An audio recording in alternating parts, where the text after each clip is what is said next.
Hello, friends. We are back for the penultimate event in our series of live presentations celebrating Marine Month in Canada.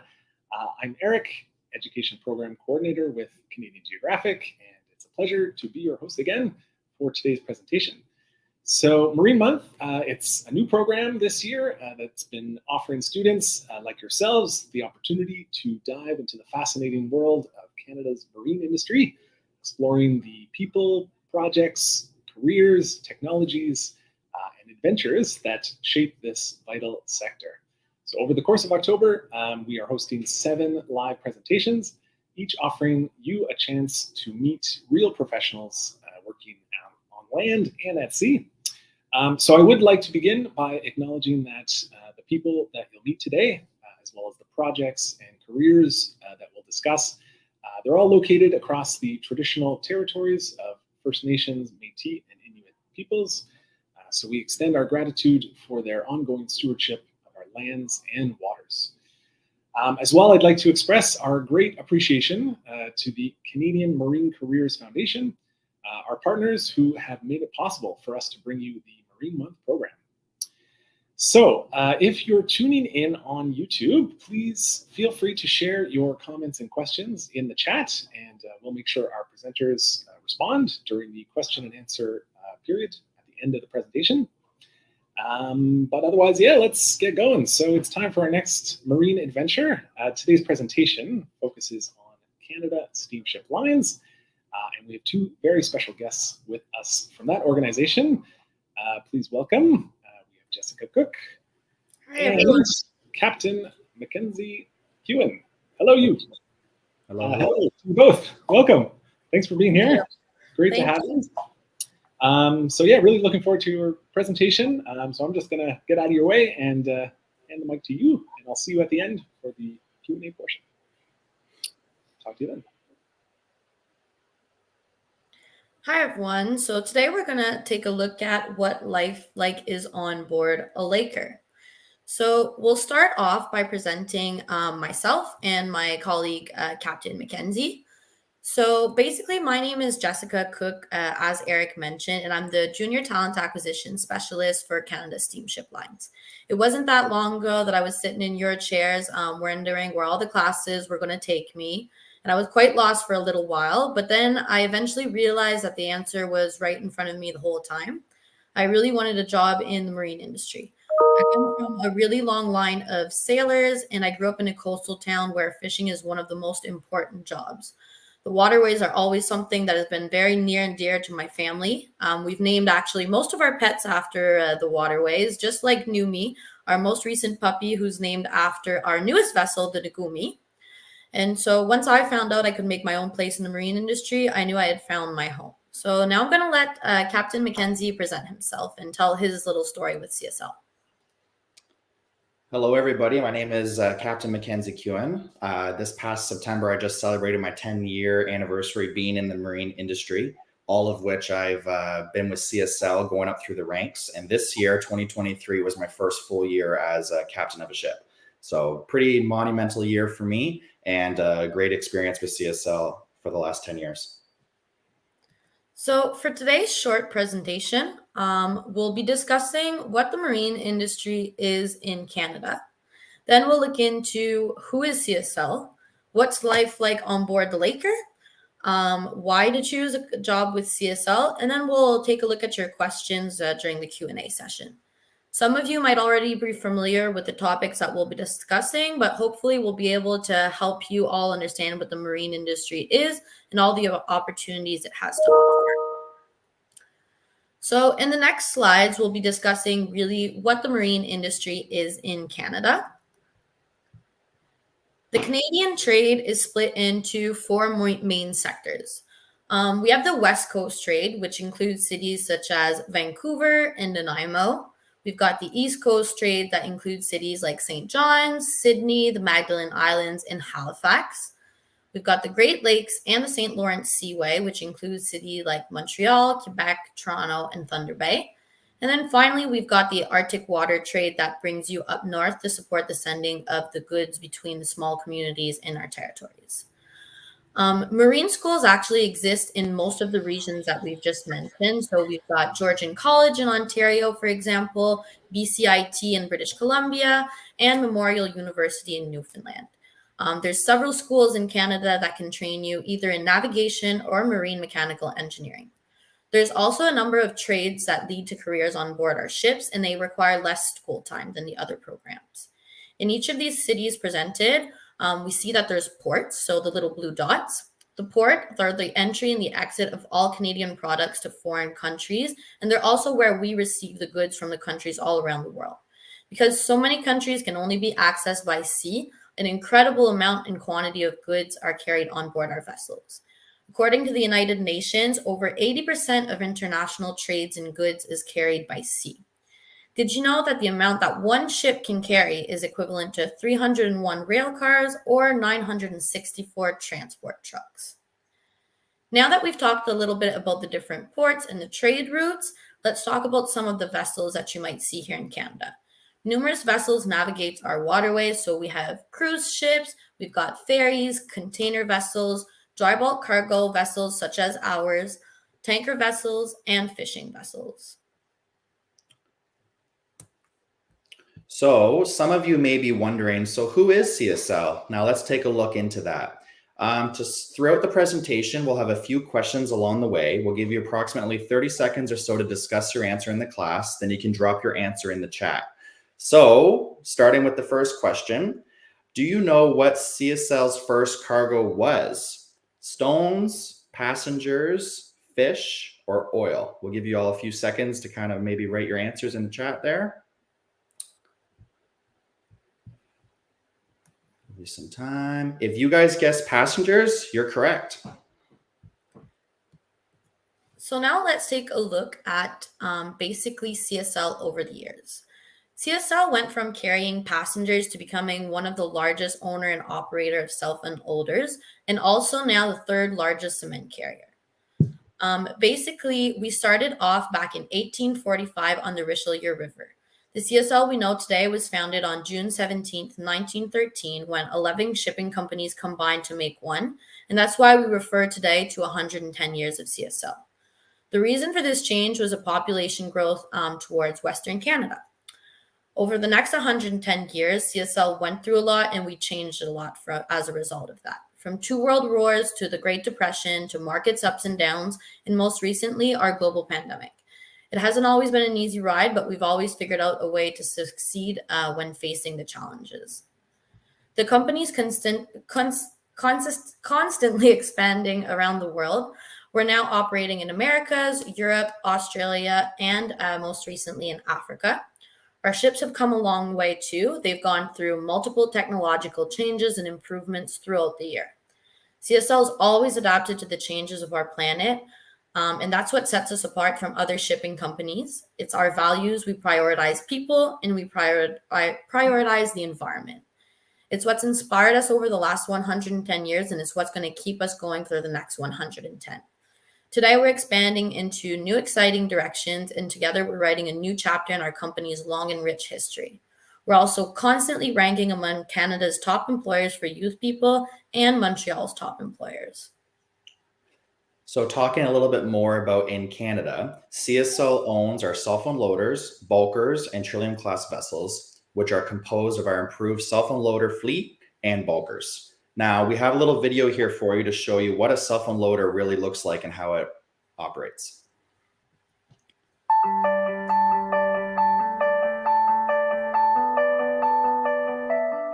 The self-unloading ship comprises a series of holds that are separated by bulkheads. The holds typically have 2 series of openings, aligned on the port and starboard sides of the ship. The ship's holds use gravity feed to discharge the load through their base. The flow from each of the openings is controlled by actuation of a gate. Each of the gates is independently controlled with hydraulic actuators or cylinders. Material is simply pulled from below the hopper opening at a controlled rate. For larger lump material or poor-flowing cargoes, the operator simply increases the gate opening to allow larger lumps to pass or prevent stable arches from forming over the opening. The discharge rate is controlled by adjusting the belt speed. This is particularly attractive for applications demanding varied discharge rates with poor flowing cargoes. The operator can stop and restart the belt with the gate open. Material flowing onto the tunnel conveyors makes its way to the stern of the vessel. A smaller pair of transfer conveyors directs the flow to the center of the ship. One of the most important and innovative parts of the self-unloading system is the C-loop elevator. The C-loop elevator consists of inner and outer belt loops. The speed of the belts is synchronized, so material entering at the bottom is sandwiched between them and carried to the deck level. The belt separation is exaggerated here for clarity. The material leaves the C-loop elevator and drops onto the boom conveyor. The boom conveyor is typically capable of luffing through an angle of 18 degrees.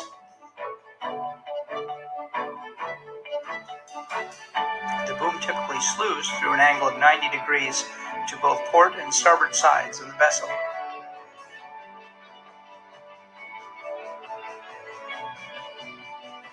The mooring structure for self-unloaders tends to be quite simple and light in comparison to that required for mobile grab cranes or continuous ship unloaders. The discharge conveyor is typically covered.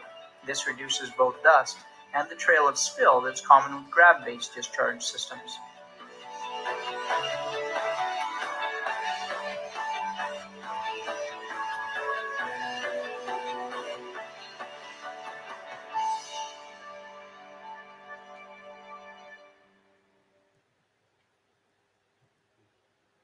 So now let's take a look at what we carry. So on our vessels at CSL, we carry multiple different kinds of cargo. From grain to iron ore to salt, everything that we carry serves us on a daily purpose. The grain that we carry can be found in our cereals in the morning, and the iron ore that can be transformed into steel and then will be used to build our cars. The salt that we carry will be on the roads in the wintertime or in the swimming pool in the summertime. We also carry sugar that can be found in all of our favorite desserts. So where will you go? Did you ever hear of the Sleeping Giant or the Old Man in Newfoundland? Would you like to explore Thousand Islands and see the Bolt Castle by the Seaway? Visit different cities like Halifax, St. John's, or even the Magdalen Islands. All of this would be possible when navigating on board a CSL vessel. You'll get to visit numerous coastal towns in Canada and the United States. You'll get to witness so many beautiful sights from a unique perspective that only life on board a vessel could offer. So get your smartphones ready or whatever we'd be using by 2033, and by that time, you'll be on board our vessels. So let's talk a little bit now about what life is actually like on board. The crew on board our vessels are divided into two teams. We have our deck operations team and our marine engineering team. They are both essential to the operations of our vessel. So let's take a look at what each of those teams offer to the ship. So basically, just before we look into each team, as we mentioned earlier, the marine industry offers so many opportunities. So people interested in the marine industry can choose from either a ship-based position or a shore-based position. For the ship-based position, we have the navigation officers and the engineering officers and ratings, as Mackenzie will look into further down. And we will explore all of these different roles in more detail. For shore-based positions, there's a lot of opportunities available as well. So whether you're interested in the corporate or office-based positions, where you could be part of IT that brings new technologies to our ships, or working with the accounting that oversees company spending. You can also be part of the commercial team, where you could be part of the marketing team that deals with our customers and contracts. So the people that actually get the right cargo to the right ship at the right time. Or even the technical operations team to be a naval architect, the people who design and build the vessels. Now, let's send it back to Captain Mackenzie to look a little bit more about our ship-based positions.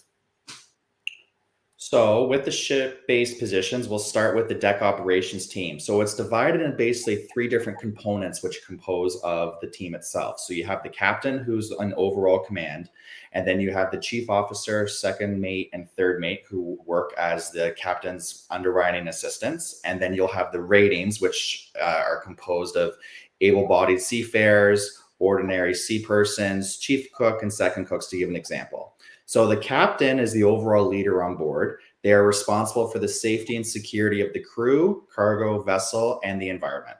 The chief officer is responsible for the safety of the vessel, loading and unloading the vessel in accordance with the loading plans, and is otherwise referred to as the captain's right-hand go-to. The second officer is responsible for the navigation. They oversee all the navigation equipment, route planning, and environmental responsibilities. The third officer runs the safety program on board the vessel, and they act as a safety representative for the vessel itself. Able-bodied seafarers, or as we call them, ABs, act as a lookout during unloading operations, perform deck duties, and serve as an overall watchkeeper of the vessel. And the ordinary seafarers, or OS for short, under the deck's instructions, perform the overall maintenance of the vessel, such as chipping, painting, washing, cleaning, greasing of all the equipment. And of course, the most important, in my opinion, of it all is the chief cook and the second cook, who is overall responsible for preparing 3 meals a day and inventory control to make sure that everybody on board the ship is with full bellies at all times. So now let's take a look at our marine engineering team. They're responsible for making our vessel run appropriately. We also have the 3 divisions like Captain Mackenzie mentioned. So starting off with the chief engineer, they oversee the vessel and the engine room's operations. They take care of everything mechanical and electrical systems that are on board. They have the second engineer, who's responsible for maintenance and readiness of the engine, the machinery, and the tunnel spaces of the vessel.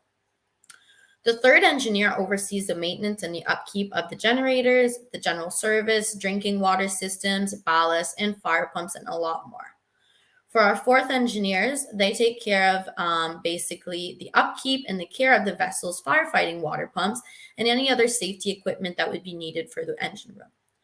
We also have our mechanical assistants, or as we like to call them, our MAs, who maintain temperatures, pressures, and proper oil and water levels in our engine rooms. Finally, we have our tunnel person, who's responsible for securing the ship's cargo and getting it where it needs to go.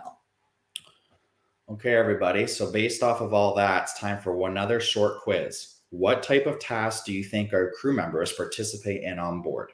We have 6 options here: safety drills, fishing and scuba diving, creating new voyage plans, painting the deck, oiling the engines, or all of the answers above except for B. We'll give you all a second to answer in the chat.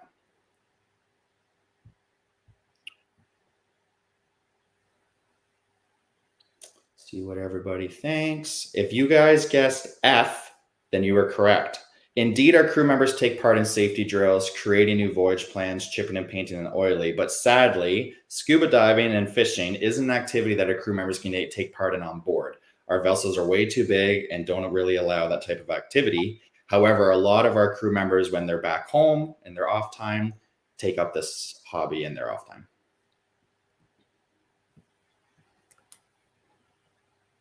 So now let's take a look at the types of tasks that our crew members take care of on board. Living on board a vessel is really like living and working in a small community where everybody must cooperate and collaborate. There's no dedicated firefighters or first responders or electricians on board. It's a responsibility of all crew members to participate in those activities. So like I mentioned, our crew members do take care of first responding, they do chart work and maintenance of the vessel as well. So a lot of you may be wondering, where am I going to be living? How is it going to be on board the vessel? So as mentioned before, you're not just working on board, but you're also living there. You're not going home at the end of the day. You're going back to your cabin on board. So what does that mean for the crew? What do they do while they're there? Well, here's a few examples. They have access to the galley, which is where the crew enjoys their meals prepared by our cooks on board. And here's the best part. We have unlimited supply of ice cream, pudding, pizza, chicken nuggets, and whatever else your heart desires. Our cooks are really great with providing that for everyone. We even offer different meals depending on your special event, like your birthday or certain holidays. They try to make you feel really special. We have a well-equipped gym, and we offer crew social activities like board games and a TV room for everyone to enjoy after their shift. We also have bicycles on board. So when we go to the different ports that you can explore the cities without having to take a taxi or walking, you can use a bicycle. And each crew member has their own room and bathroom. And of course, all of our vessels are equipped with Wi-Fi. So you have a lot of privacy to be able to connect with home again when you're there. And now let's take a look at our initiatives that our crew members take part on board. So while sailing, our crew members take part in a lot of initiatives that we also take part in the office side. So we strive for zero harm to the environment, which is why we always try to help out in any way possible. When we're on a vessel, you're lucky enough to spot a lot of marine mammals, including multiple whale species. That's why CSL has taken this opportunity to help with research on marine mammals by recording our sightseeings. We also reduce the speed of our vessels to make sure that the sea mammals won't get hurt while we're sailing. Our vessels are also equipped with technology to help this zero harm achievement to the environment. We have, for example, our ballast water treatment, which you see here on screen. This is a system that will filter the water that we take into the vessel before we release it back into sea. That way, when we're traveling from port to port, we won't be contaminating the waters with invasive species. We also have our operational optimizer system that you see here. We like to call it our O2 system. That's not to be confused with R2D2, but I'm not sure if you guys still know what Star Wars is or if it's even a thing anymore. So CSL developed this technology and we continue to do so based on the needs of our crew. There's a computer on board that can track fuel efficiencies, notify the office when the crew members are available for a little phone call, and notify the crew about speed zones and more. Not only do we strive for zero harm to the environment, we also strive to have the safest work environment possible, which is why we've created our program, Safe Partners. When on board the vessel, everyone must feel safe. So that includes your friends and family who might come on board and visit you. So, time for our final quiz, everyone. We've made it. We've made it to the final one. So, between the years of 2015 and 2022, which marine mammals were spotted by CSLers on board? Beluga whales, dolphins, blue whales, humpback whales, killer whales, or all the above? What do you all think? We'll wait for you in the chat there. If you guessed all the above, you'd be correct. I myself have had the privilege to see all these different marine lives while I was on board. Really a once in a lifetime experience. Really, really awesome. So why a career with CSL? With CSL, you'll get to explore different cities in both Canada and the United States by the waterways. It'll give you a unique perspective that only the marine industry can offer. You'll get to travel amongst so many marine mammals, as we just mentioned, and you'll also make friends from across the whole globe. A career on board will allow you to live anywhere you want in Canada. We'll make sure that we get you to the vessel no matter where you are in the country. The extensive vacation time also allows you to enjoy the things that you love, like traveling or doing your favorite hobbies and spending a lot of time with your family. Even though you only work 6 months a year, the salary is better on board a vessel than 12-month shore-based role. There's programs for marine jobs available all across Canada. We also have numerous opportunities for sponsorships and financial awards that would be offered to students in the marine industry.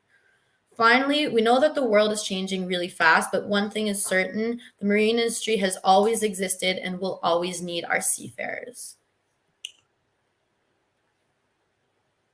So, before we get to questions from the audience, here's the main question. Could you imagine yourself working with Canada Steamship Lines? So now to conclude the presentation, we'd like to invite you all to ask us any questions you may have in regards to the company, marine industry, or even any questions that you have directly for Captain Mackenzie that we have here. All right, great job, guys. Really awesome presentation there. Really loved it. Looks actually like a lot of fun to live on a CSL vessel. I think I'd like to try that sometime. Great, thanks, Eric. Yes, as you mentioned, it is time for our Q&A portion. So, as Jessica mentioned, please feel free to put some questions in the chat, and we'll definitely try to get answered. Yeah, I guess if we're ready to go. I already have a couple questions here for you guys that we can get started with. So one thing I'd like to know off the top, what do you guys like the most about your job? So I can kind of go from that perspective. For me, when I was choosing to do with the rest of my life, when I was in your guys' position, sitting around, not knowing what to do, starting to think about things, I always knew for me that I wanted my view outside every day to be different. I knew that I didn't want to work in an office where I was in the same view all the time. I knew that I always wanted the scenery and the personnel to be different all the time. So that's probably my favorite part, is every day that I wake up, I have a different view outside my office window. And for my end, so my role as a junior talent acquisition specialist, I get to work a lot with students in the marine industry. So students that are in the schools that I mentioned. So it's always nice to get to go see young seafarers and inspire people to join the marine industry, considering that it's such a wonderful industry with numerous opportunities. Great. Okay, I see a question here for Captain Mackenzie.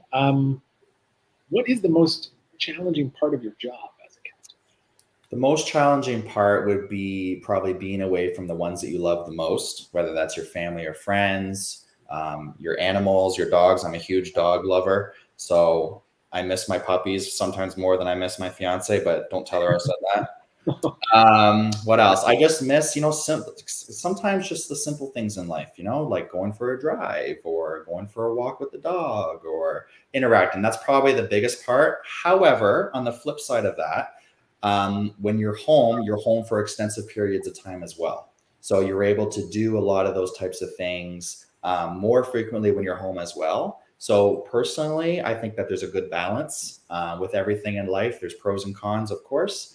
But at least with this industry, it gives you the flexibility to kind of see both sides of the coin. And I can second that. Being the daughter of one of the chief engineers, like Captain Mackenzie mentioned, definitely when the seafarers are home, they're home and they get to spend a lot of time with their families and enjoy quality time. So that's definitely a plus to the job. Even though you are gone for extensive periods, you're also home for extensive periods. Yep, exactly. That makes sense. So like, how long do you typically spend at sea? So for me, I spend about 45 days on sea and 45 days home. And with CSL, most of the vessels that CSL has on the domestic fleet within Canada and US don't operate during the winter months because the St. Lawrence River closes, the Welland Canal closes because of ice and weather. So for me, if you work it out on a yearly schedule, I work approximately 5 months a year and 7 months off. So if you word it like that, sounds pretty cool. But for when it's the actual sailing part of the season, so between mid-March till January 1st, approximately, about 45 days away, 45 days home. So that's very good. I guess that leads into another question I always wonder about is when you're at sea for that long, like what's it like to come back to land? Yeah. When I started this career when I was 17 years old. So when I started, I was pretty young. I was, nervous about that.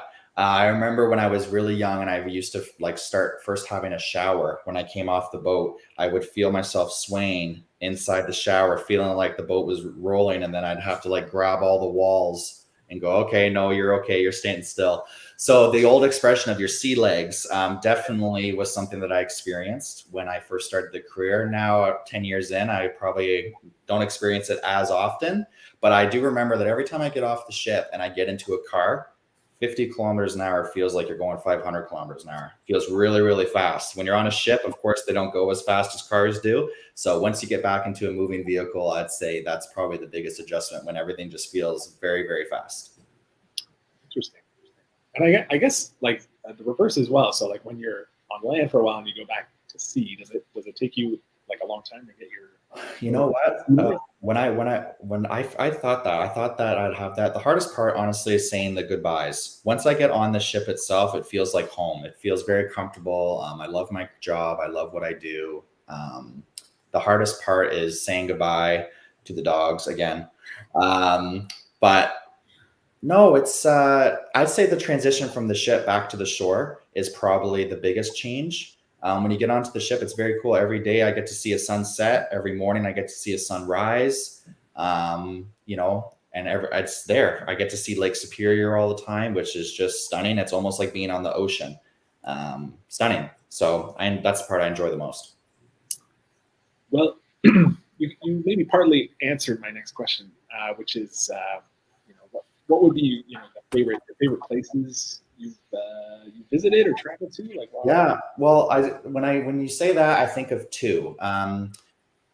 My fiance and our family heritage comes from Scotland and England. So we always, every 2 or 3 years, we try to make a point to go over there and visit family. And going to Quebec City here in Canada very much reminds us of what it's like over there. We enjoy the old European cobble streets and the old buildings and the old architecture, the old churches.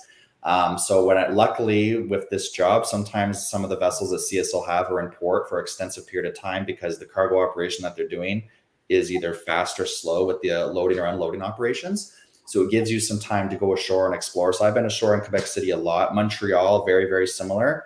And then from a different perspective, again, with Lake Superior is Thunder Bay. Thunder Bay is one of the main ports in Canada for export of grain. And CSL has a lot of vessels that goes in there and loads year round, especially this time of year is the best time with all the trees and the leaves and the clean air, fresh air every day. It's really stunning. I'm going back to work here momentarily at the end of the month here. And that's what I'm looking forward to the most is the scenery. Yeah, I love Quebec City. It's so beautiful, but Yes. yeah, gotta get up there to Thunder Bay. Place to visit. Okay, well, I've got another question here actually from the public.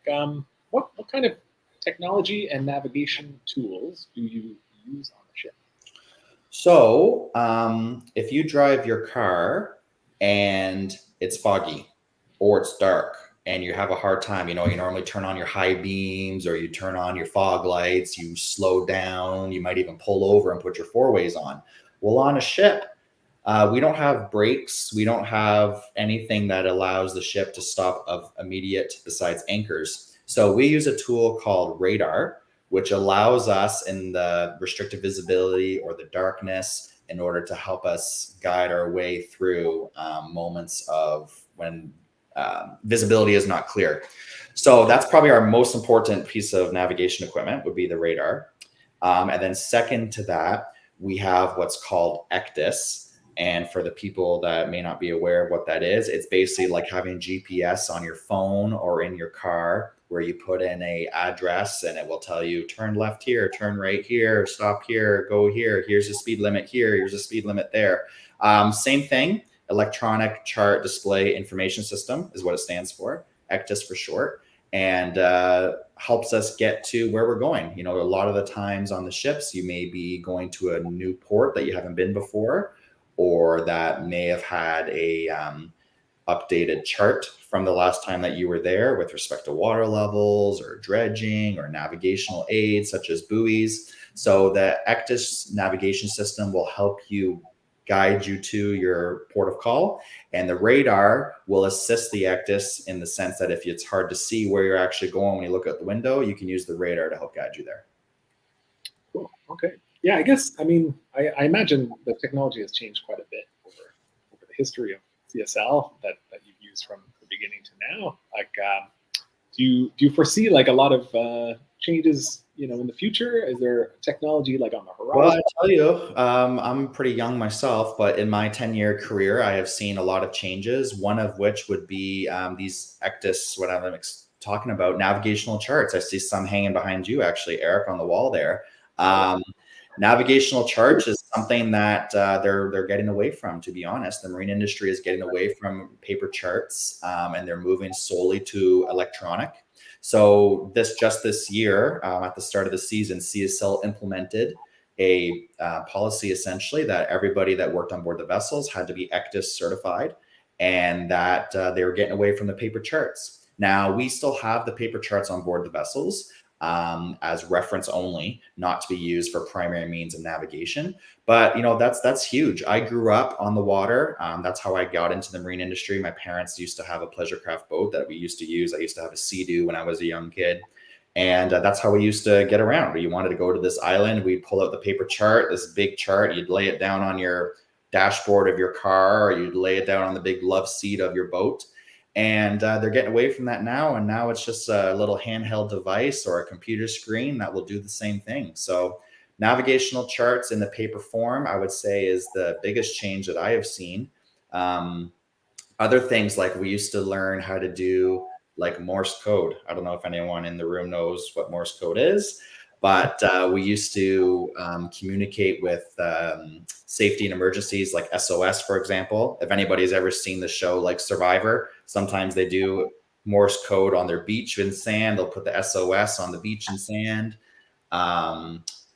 They're kind of getting away from that as well. A sextant. When I was in school, we used to learn how to take our celestial position by using the moon and the sun and the stars and geographically pinpoint you on the ocean or Great Lakes. Yeah, it's pretty cool. It's pretty cool stuff. Well, yeah, for sure. Yeah, it's neat to see. And who knows, the future too. What's going to change in the future, what kind of technologies we'll have. Yeah, pretty exciting, I think. All right. Well, yeah, we still have time for maybe one or two more questions. So a question here is, how do you handle emergencies or difficult situations at sea? So as you go up through the ranks, when I started school, I went to Georgian College in Owen Sound. If anyone knows where that is, it's approximately 2.5, 3 hours away from Toronto. I went to school there, and you start in school as a cadet. So you kind of do your first year, second year, third year, third mate, second mate, first mate, captain. And as you go out through the ranks from the navigational side, you start to do more training, you have to do certifications, and you have to, as you climb up through the ladder, there's more responsibilities, there's more knowledge that you need to obtain in order to get to those higher ranks. So I started off my training doing basic firefighting techniques, basic survival craft techniques, what to do in the event of a man overboard. I don't know if anyone's ever seen the movie Titanic before. Titanic, with the lifeboats and disembarking and the navigational systems, even though the Titanic was so long ago, a lot of those main principles that they shown in the movie are still basic necessities that we use today. So we do monthly drills on board the boat. Now, being in a captain position, it's the captain's responsibility to ensure that the crew is trained, that their certifications are up to date, that they understand what to do in the event of emergency. So we do weekly, monthly, semi-monthly, annually types of drills to ensure that all the crew are privy and up to date on what to do in the event of emergency. Good. Okay, well, maybe last question. You can maybe just briefly answer this one. What advice would you give to students who might be interested in pursuing a career in the maritime industry? The biggest piece of advice I could give somebody is, and just using myself as a reference, a lot of the schools, kind of something like what's happening today with you guys, a lot of the schools will give you seminars and opportunities to go and tour the campuses, go into seminar trainings. And the school that I went to, Georgian College, or I'm pretty sure all the schools have them, is marine simulators. So you're able to go for orientation days, actually able to go and talk to some of the professors, able to go and talk to some of the captains in person, and actually, simulate driving a ship and what's it like on board, and be able to talk to people that are like-minded and that would be able to give you more of a paint the picture of what the marine industry is like. There's lots of YouTube videos. There's lots of websites. CSL's website is great. They just recently updated it to give more information of that perspective as well. But just ask questions, get involved, and go tour the campuses. The campuses will be the best way for you to really shape your future and what it could be like in the marine industry. Great advice. Thank you so much for that. So that's all the time we have for today. And I want to thank you both again, Mackenzie and Jessica. Really fantastic job. Thank you, Eric. And I just wanted to let everyone know that in case we weren't able to answer everyone's questions today, you can feel free to get your teacher to send us an email to what's on screen or reach out to Imagine Marine. Yeah, perfect. And we also have the Marine Month webpage as well with there's a link to CSL's website as well on there. as well as some learning resources for classes if you're interested in expanding your knowledge on this topic. So again, just want to thank you both. A reminder for classes that our final live event will be tomorrow, Thursday at 11 a.m. Eastern Time. It's with Transport Canada, so we hope to see you there. And that's all for today. So thanks, guys. Thank you so much, everyone. Thank you for having us. Take care. See you next time, Thank everyone. you.